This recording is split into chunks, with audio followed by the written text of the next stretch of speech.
Hi, my name's Dan Simon, and welcome to another episode of DisruptED TV. It is my distinct pleasure to introduce Adam Coughran, president of Safe Kids, Inc., based out of sunny Orange County, California. Why don't you tell us a little bit about your company? And I'm just really looking forward to this conversation from starting before. There's so much to tell. So, thank you so much. Yeah, pleasure being here. So at Safe Kids, Inc., we started about 4 years ago. And it started with a question. And I was teaching active shooter response at schools and all over the place. And I got asked by a third grade teacher, Adam, we loved your program, loved the engagement, but I'm a third grade teacher. How do I tell my kids? And I was stumped. And I had no idea what to tell her. And I did what really any presenter would say, well, we gave you some information and you're the professional teacher and I'm sure you can figure this out.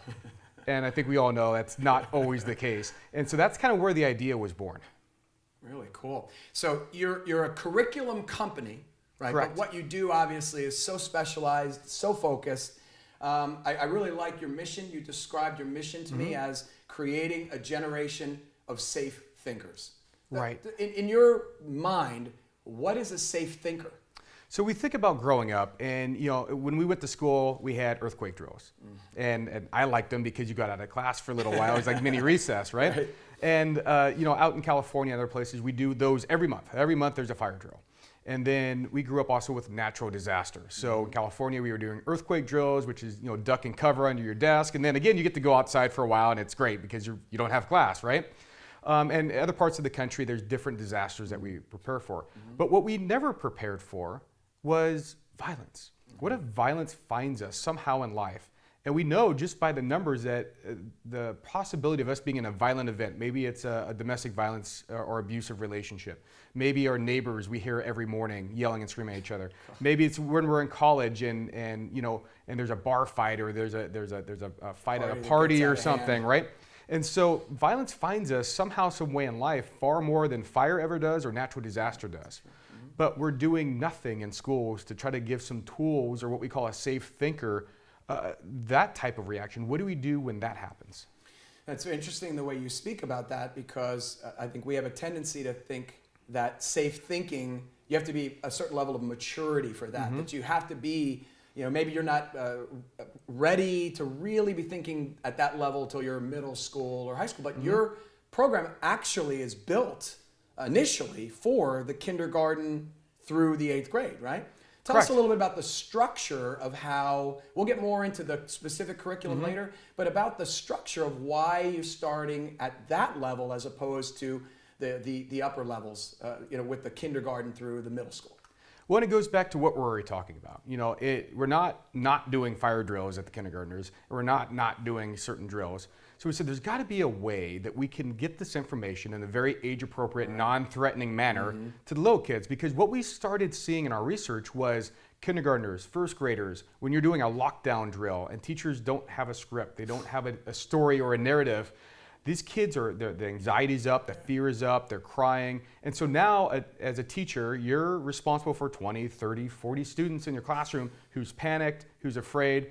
The concept of really what we call a team effort and bringing the students into the fold of violence prevention and active shooters really came from my law enforcement career. So, I spent nearly 20 years as a police officer in Southern California. And during that time, I was one of the guys I'll volunteer, and here's the big rifles, and here's the helmets, and here's all the stuff to go in and handle active shooters and violent situations by yourself. So they used to say, that's what you get paid the big bucks for, and now go handle this, right? And I was at a threat of an active shooter at the middle school. I was the first person there by myself, and I'm walking around the school with my rifle and my helmet and all my jazz, and I'm like, I feel really uncomfortable right now. And I had all the training and all the weapons, everything I needed. I go, this is what teachers have to be feeling like. They're not trained like you are. With virtually no training, or maybe an hour, if that, with no other tools, and now you have to corral a classroom full of chaotic children who are panicked, and based with what do I tell my third graders? Right. That's where the genesis came together. And we said, there's got to be a way. And when we looked at this, there's got to be a way, we started with a coloring book. And that's how the program started. Now, you said we. Tell me about your team. Like, who else was involved in this project? Obviously, your brainchild. but you must have had colleagues and peers. At what point did you get educators involved in the conversation? Tell us a little bit about kind of how that organically developed. You bet. So it was in between within about 6 months of each other, I had the question from the third grade teacher, and then I had the potential active shooter at this middle school. And so I'm sitting having a cup of coffee and donuts, as police officers do, right? on the hood You of said it, not me. right? Okay, on the hood of a police car. And I was talking with a real good friend of mine and former active shooter response officer. And we're kicking around the idea. I said, hey, Scott, I got a question for you. And so I go, I got this question, and this is what happened, and we just started talking about it. Well, on my days off, I was running around the country teaching active shooters, and his days off, he was writing books, so he was a published author. And he goes, well, why don't, and he's kind of like looking around, drinking some coffee, and he's like, well, why don't we write a kid's book? I go, you're saying we, I'm not the writer, man. And he goes, well, yeah, let me write it, and let's get some of your input, and let's see where this can go. And very quickly we realized we're getting into the hearts and minds of not only parents but students everywhere. We needed more than just a couple of street cops, for lack of better terms. I mean, we have the technical knowledge and the technical background, but we weren't educators, true educators. And so then we started to enlist the help of true educators, other doctorates in education, former superintendents, school teachers, parents, school psychologists, human performance experts, medical doctors. So we started to bring together a team. As we realized we're out of our league here, we need to find the experts to get their input, their research, their design as we start to build a program out. And it's a truly collaborative in a sense. It doesn't feel, I think you referenced earlier as we were talking about kind of like almost a top-down program, like it's developed from the roots, right where they are. They always talk about, the folks that are in the trenches. I mean, they literally in the trenches as you're walking through the hallway with all your gear, and they're behind a closed door with, as you said, 23 scared, crying kindergartners. The more that you can prepare the kindergarten mind, the third grade mind, the fifth grade mind to be a safe thinker, then the easier that job becomes because everybody's on the same page. So that's great. So specifically inside of the Safe Kids Inc. is this HERO program, and that's I think the real baby of the program of the company. We'll get into a little bit later more specifics about the actual curriculum and all of that, but can you tell us a little bit about how that got started and maybe share some statistics about how many folks are already on board and what you're seeing as far as results go and feedback that you're getting from folks who are involved with this HERO program? And HERO is an acronym, is that correct? Correct. Okay. And so as, again, over the hood of that police car, we thought, okay, we got to keep it simple. We have to keep it reactionary because we know as police officers that kept us safe every day and firefighters, you have to react to certain stimulus. We know that the body reacts in a very specific way to adrenaline and other things. A little bit different at different ages, but the concept is pretty much the same. And we know that's fight, it's flight, and it's freeze. Those are the big, what we call the 3 F's that we hear. So we wanted to design a program and an acronym that was easy to remember, that was reactionary, and that, again, the kindergartners could remember and grasp and understand. Neat. And so we started kicking HERO's around. a great word. Yeah, and so HERO was kind of, and we reversed engineer it. We talked about all the things we want to do. Well, hide, we hear all these different acronyms from all these different places. And we know, okay, well, kids learn great by acronyms and rhymes and rhythms. And again, heroes, they're superheroes, they're already into that. And we started reverse engineering words and concepts that we wanted to put in, and ultimately it ended up with hide, escape, run, overcome, which allows for each one of the 3 F's as that fear comes out. They're simple and easy to remember at even the kindergarten or first grade level. Those are words that they're understanding. And it's simple, it rolls off the tongue, and that's what we wanted because we knew from our doctors under stress and our psychologists, the ability to reason, the ability to think through problems goes away. Even the adults in those situations, don't remember the code word, don't remember the procedure, and if you skip one procedure, the kids are often the ones who even remind the teacher when you're in those modes. We are not wired that way, so the simpler, the better. Yeah, and we wanted to trust your body. All we did was name things your body wants to do naturally. And that was the whole thought. Again, it's catchy and it's not sequential. It could be escape, then run. It could be overcome, then run. So we wanted to make sure it wasn't sequential. It gives you a set of options and empowers you and allows you to do things based upon, even in the same room or the same classroom or the same playground, to do different things based upon what is presented in front of you. So it's not a cookie cutter formula, one size fits all. It's situational. It's being aware of where and what's going on at that time. And we'll talk more about the specifics, but is the idea that the group does something collectively the same, or each responds to the situation in the way that they feel is appropriate? How does that, what's generally speaking, how does that work? In the classroom, we look to try to make it a team effort. Okay. And so especially when we talk about overcoming, we want to we don't tell our kids to fight, right? I mean, that's what we usually stay away from. Right.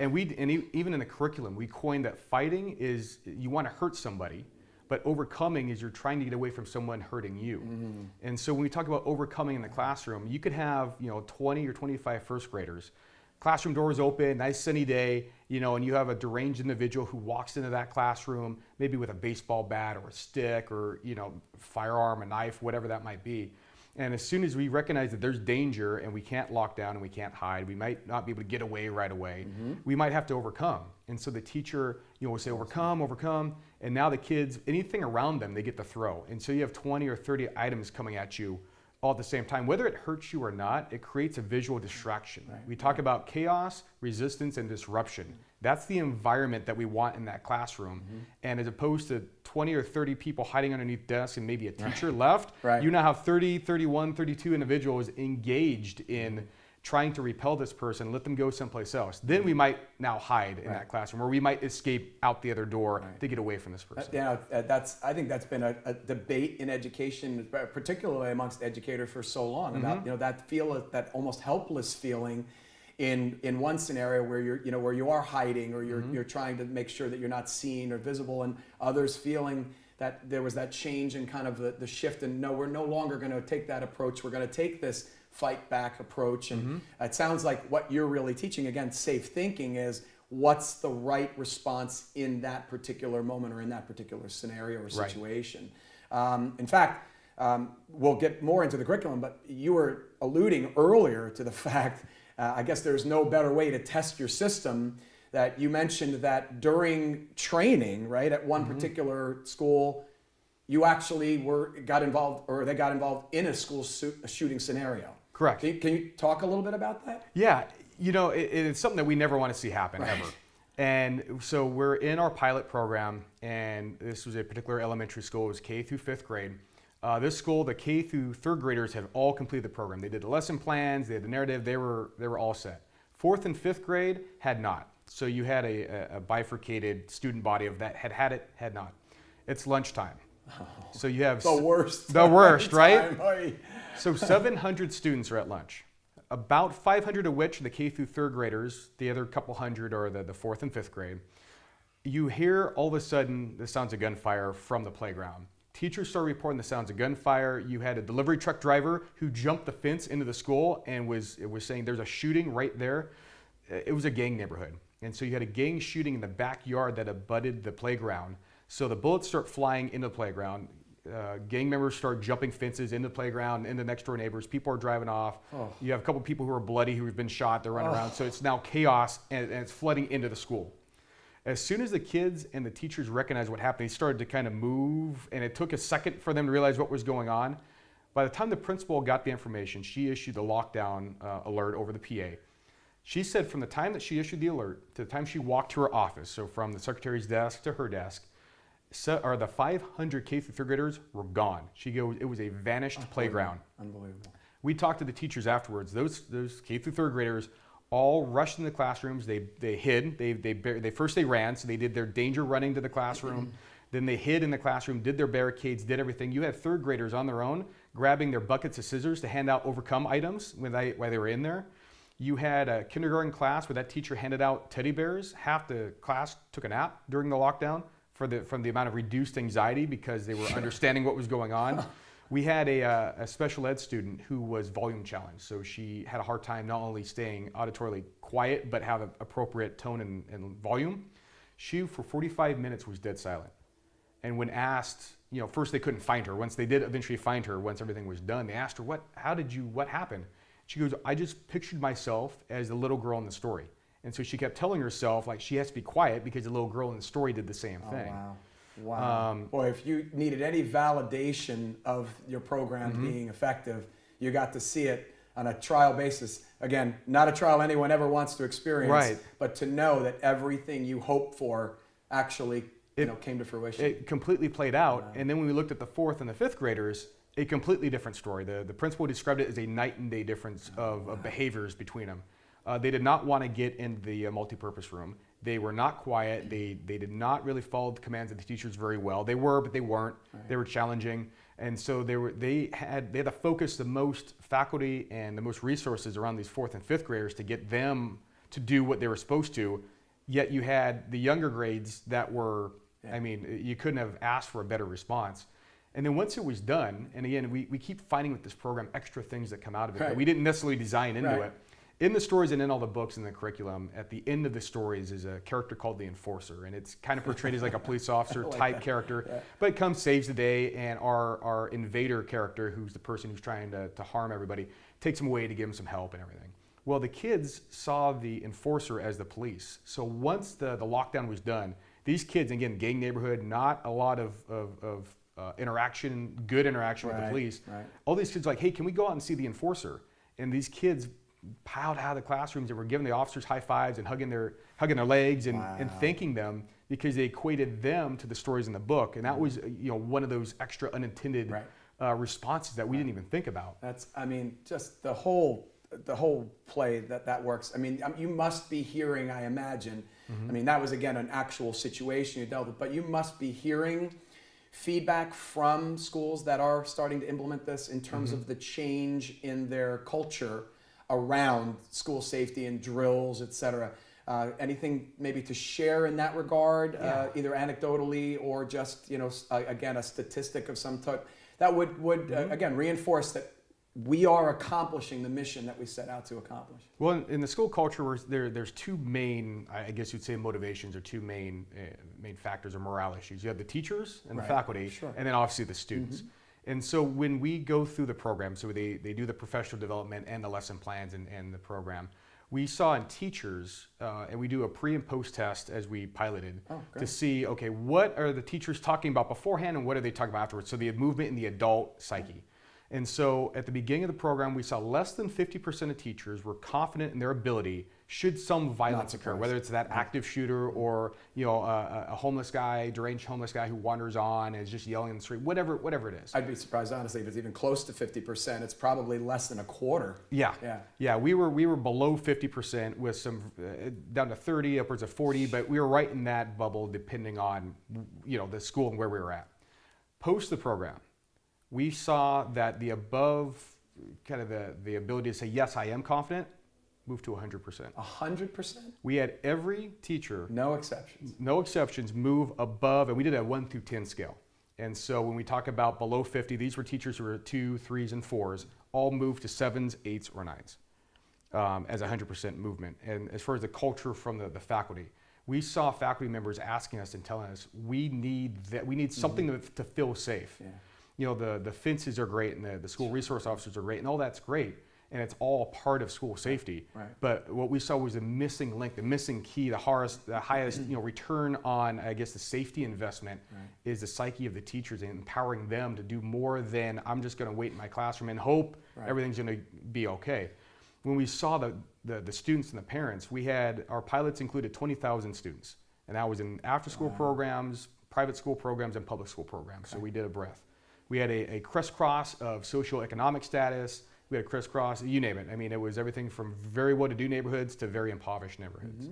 We saw that of those 20,000 students, so let's say 40,000 parents, one set of parents said, no, thank you. One. And when I'd love to know their rationale. We asked the same thing. So we asked the school, we said, okay, was it the program, was it us? They go, no, they exempt their kid out of everything. So the music and everything extracurricular, they're out. They should just homeschool probably at that point. Right, at that point, yeah. So we had that one out of the entire kind of lot of students. And then we saw coming out of the students, we had a 7th grader that their parents told us she did not want to go to school. She had high anxiety, would ask school shootings. I mean, ever since February with Parkland and now Santa Fe, all these shootings. She goes, I'm afraid. At the end of the program, she said, Mom, I feel like I want to go to school ready to go again. back. I'm ready to go back. It cut her anxiety. And the parent said, she goes, the Hero program changed my child's life. She now no longer has the fear and the anxiety to go to school because of what she's seeing on the news. I hope that's a quote on your website, that parent quote, because I mean, nothing summarizes better what the goal of what you're trying to accomplish. You know, it's interesting you say that, because there's always a real dichotomy between the approach that you take, because you don't want your schools to feel like jails, right? So, you know, you want to do all the things that you do to build infrastructure, right? You want to have, you know, maybe the safe, the warm zones, the vestibules, the, you know, bulletproof glass. You want to do all those things, but you don't want the students and the teachers to feel like that. Yeah. And so it's a real fine line between how do we make the facility prepared, but how do we still go about our day-to-day operation, still having fun learning and doing all those things. And it really is about culture. And this is what you're creating. You're creating that culture, again, of safe thinking, where there's just a comfort of understanding what my role is, who takes the lead, and it's not a lot of steps to remember. Right. The simplicity of it, I think, is what really makes it so appealing.